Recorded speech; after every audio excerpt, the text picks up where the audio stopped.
সবসময় গণতন্ত্রে বিশ্বাস করি বিএনপি, আমরা গণতন্ত্রে বিশ্বাস করে এসেছি এবং বিএনপি বারবার গণতন্ত্র অর্থাৎ জনগণের ভোটের মাধ্যমে ক্ষমতায় যাচ্ছে, চোরাপথে ক্ষমতায় যাতে বিশ্বাসী নয়। কিন্তু আওয়ামী লীগ চোরাপথে যেতে চায়, কেন জনসমর্থন তাদের নেই। যে আমরা কারো বিপক্ষে নই, আমরা চাই জনগণের পক্ষে থেকে জনগণের কল্যাণের জন্য কাজ করতে হবে, দেশের উন্নতির জন্য কাজ করতে হবে। আমি আমার বাংলাদেশের স্বার্থ আগে দেখবো, তারপরে অন্যের কথা হবে।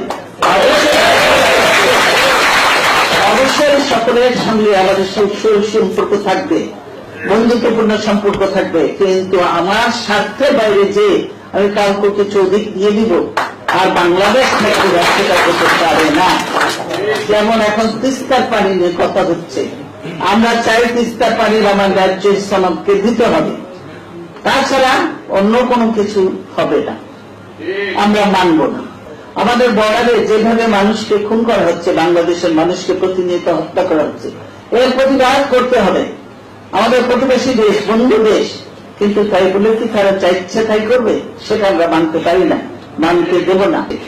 আমরা বলবো যে আমাদের বন্ধুত্ব হবে সমানে সমান, সমানে সমান, সকলের সঙ্গে বন্ধুত্ব হবে, কিন্তু কেউ বলে দেবে আর তার ইচ্ছা মতো আমরা সব করবো তাদেরকে খুশি রাখার জন্য, সেটা নয়। ক্ষমতায় বসানো মালিক আল্লাহ তাআলা আর এই দেশের জনগণ, কাজে কেউ মনে করে না, কেউ ভাবে না যে তাদেরকে নারাজ করলে ক্ষমতা থেকে বিদায় নিতে হবে না, ক্ষমতায় যেতে পারবো না। এটা ভাবার কোনো কারণ নাই।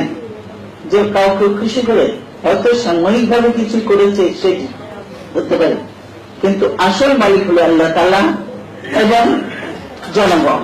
তারাই ক্ষমতায় বারবার বিএনপিকে বসিয়েছে এবং তারাই ভবিষ্যতে ইনশাআল্লাহ আমরা বিশ্বাস করি যদি ফেয়ার নির্বাচন হয় ভবিষ্যতে বিএনপিকে আবারও বসাবে।